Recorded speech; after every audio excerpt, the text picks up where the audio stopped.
Back to the channel, everyone. I'm George. I'm Stav. Today we're continuing on with the RS3 build. As you can tell, there's a lot more goodies already installed in this motor, which we're going to get to here in the next couple minutes. So we got the accessory bracket on. We're actually reusing the Touareg accessory bracket there. The alternators from a Mark IV Jetta, which bolts right up. The cool thing about this, that's an RS3 AC compressor.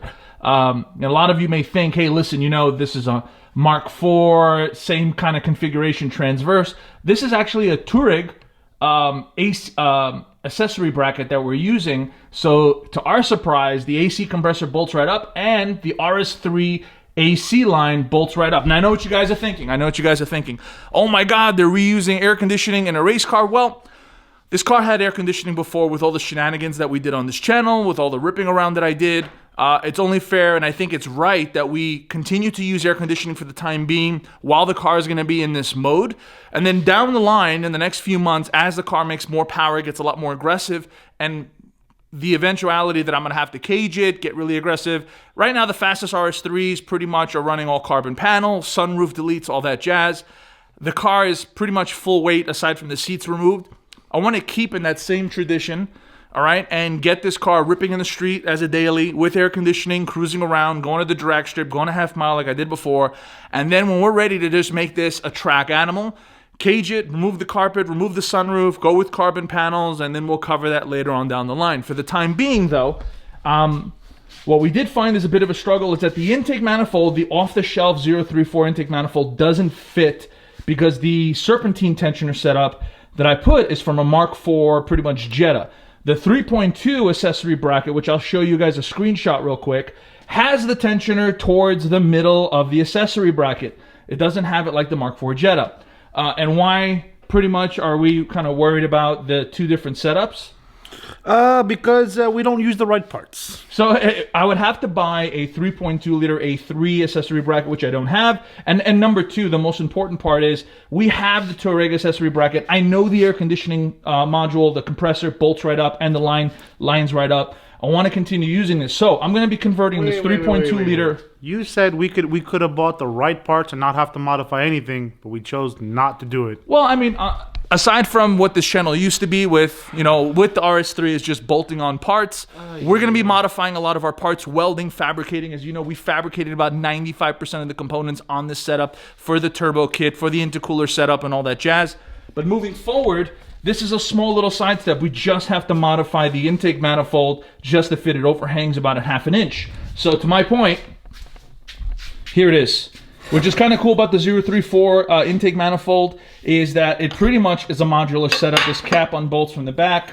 If I unbolted it, I'm going to have to cut about a ½ inch on the back side and then clean, drill, wipe everything down with acetone, and then weld this cap back on once I get the fitment right where I want it. So we're going to start off this episode with just modifying the intake manifold, bolting it on, making sure that it clears the Mark IV Jetta 2.8 VR6 serpentine tensioner, and then we can continue on with the build. We ended up cutting just about a little over ½ inch out of the intake plenum, and it fits.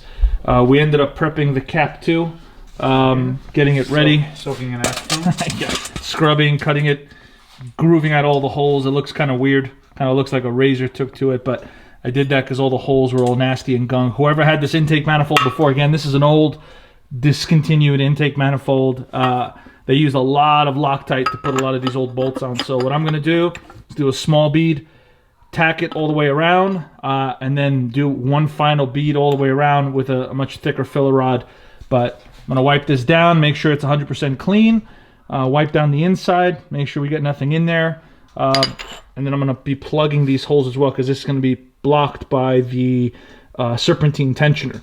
So if I need vacuum ports, we're going to have to just drill and just tap them and then put them there, so these won't be usable anymore. So tap, pretty much fill, and then once these are filled, I'm going to do it also from the backside, make sure we have no leaks.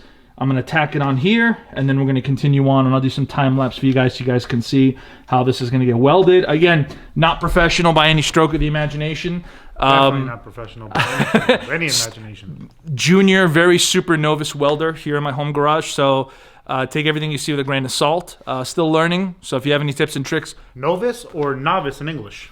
Put them in the comments below. Thanks, Steph. We'll continue on. Let's just start tacking this up and start filling up all these holes. Devil in a red dress.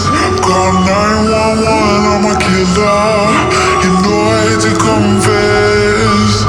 Bang, bang, got my hand on the trigger. The devil in a red dress. Call 911, I'm a killer. You know I hate to confess. Bang, bang, got my hand. Oh, we got it back on there. Cap is welded and grinded smooth.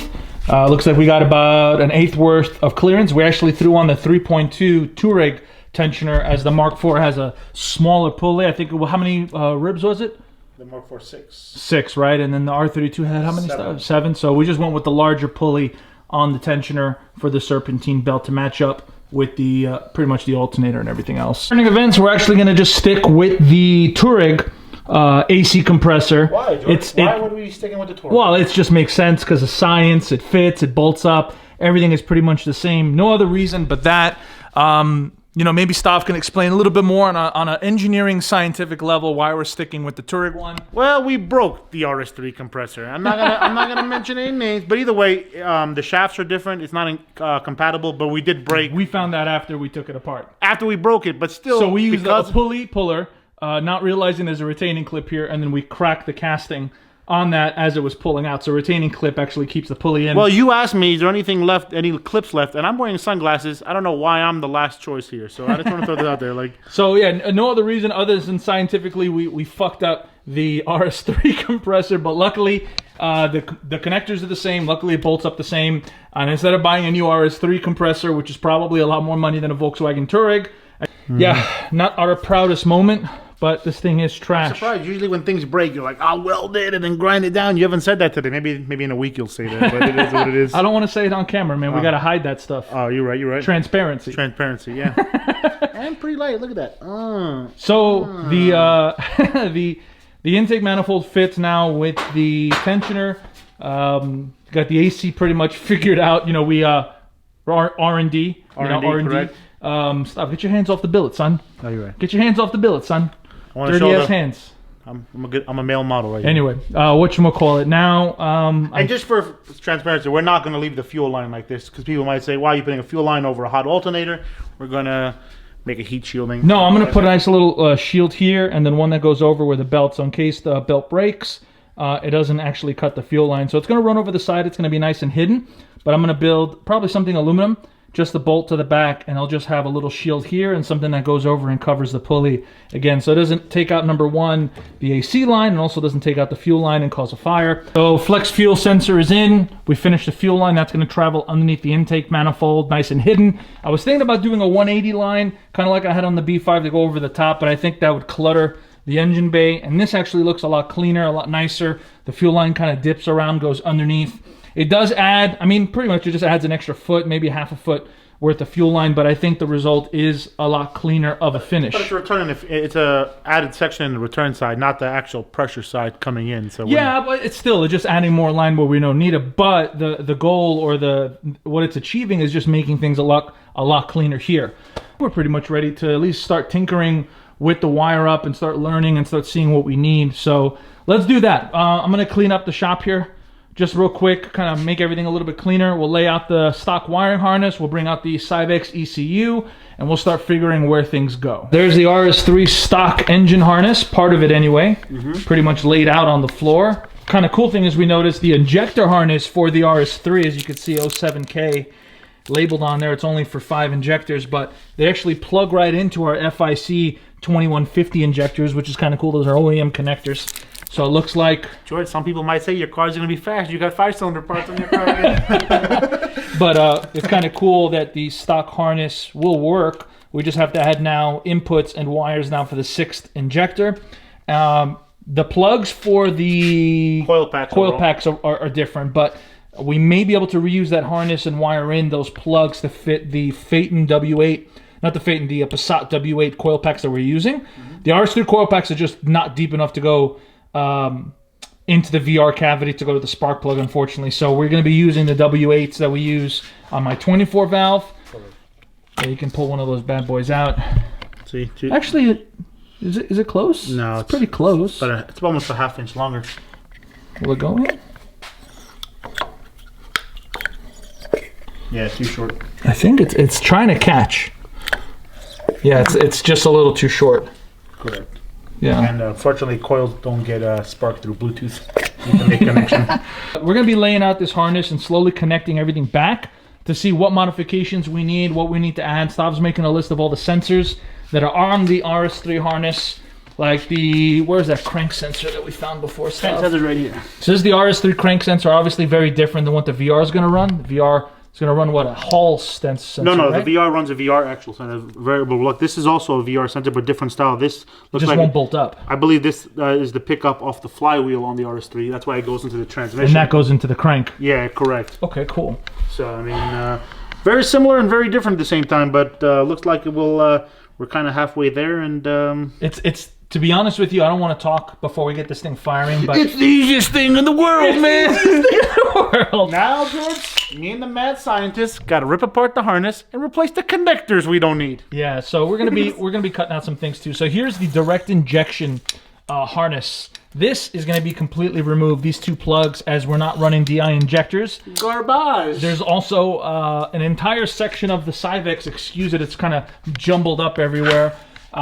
These little drivers for the direct injectors are going to be removed. So now that we have the SYVECS ECU, and these are the little subcomponents, a lot of this stuff is getting cleaned up and removed. That won't be needed with the VR6 in the same RS3. So let's continue on. I'm going to mock up the stock harness to the body, try to line up everything up where I think it might go, and then we'll see what we need, make a list, showcase a list to show you guys what we have. And if you see anything on the list you think we need, shit, put it in the comments below, because it could be something that we might need that we may not know. But guys, we're getting there. One step closer to firing this thing up. We're going to start mocking up this harness and start looking at the inputs on the new ECU, looking at the wiring diagram, and then I guess trying to get this thing started without blowing up. So let's continue on. Let's get this harness mocked up. So the wiring harness looks like a total shit show right now. Spaghetti. There's a lot of the wiring that's going to be kind of deleted and kind of cut away. That's not going to transfer over to the VR6 because the RS3 had all this extra electronical jargon that the VR6 won't need it. But everything on the transmission pretty much is going to stay. The grounding, even the stock injector harness is working from the 5-cylinder. We just got to add the provisions for the 6th injector and 6 coil pack that we still got to wire in. But or it could be a VR5. Definitely not. But the goal is to at least get it cranking, and then we can start working on cleaning everything up, getting all the wiring kind of sorted, shorten things up, and get this thing firing here in the next 10 days to where it's making some noise. So the wiring is definitely all over the place, man. It's definitely a shit show. But what I want to do, at least, is to see if I can get it to crank. Let's see. So we're gonna see if we can get it to crank stop. Yep, get some. I'll stop it because ooh, just connect. Yeah, don't let it crank for long. If it does crank. Woo! Does it crank? Yeah. Wow, come on, man, you can't.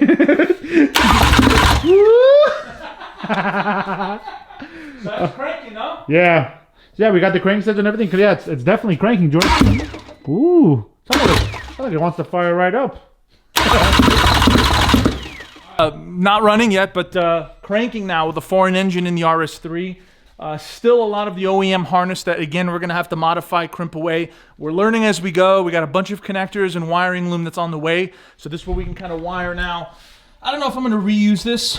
Probably just make a new loom just for all 6 injectors, or because it's already going into the OEM harness, just run the 6th and the 6th for the coil pack and then run it into the ECU. So I'm not sure if that's what we want to do, but we're getting there, guys. Also, that's pretty cool. We're going to reuse a lot of this stuff too. So the coolant temp sensor from the RS3, I'm going to order from Nubworks the flanges for this type of flange. Normally it would be over here, but I deleted it because of the intake manifold and the big ass throttle body that's here.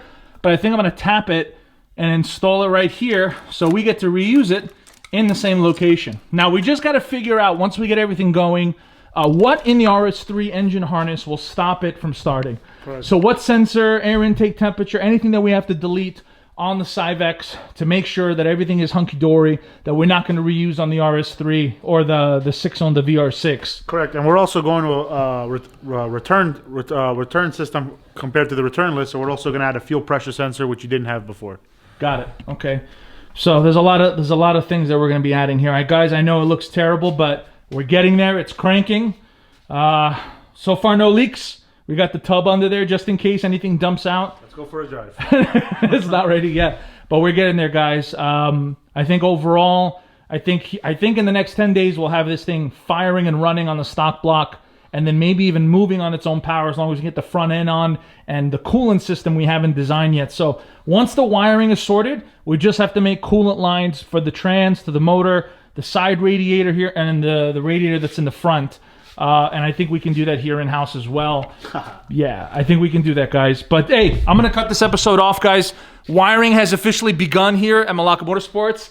The RS3 is cranking with the VR6, which is really exciting. And again, we're going to probably have another video out by this Friday or Saturday as we progress on, clean up the harness, and get this thing ready to fire up and make some noise. So, guys, wish us luck. Thanks again for joining us in this journey. And I'm excited to get SYVECS up and running with the VR6 Audi RS3 and get this thing ripping and making some Wookiee, what do they say, blasphemous Wookiee music. Ooh. So I'm George. Thank you again for watching Malaka Motorsports. And this is Stav. Thank you for watching Malaka Motorsports. We'll catch you guys on the next one.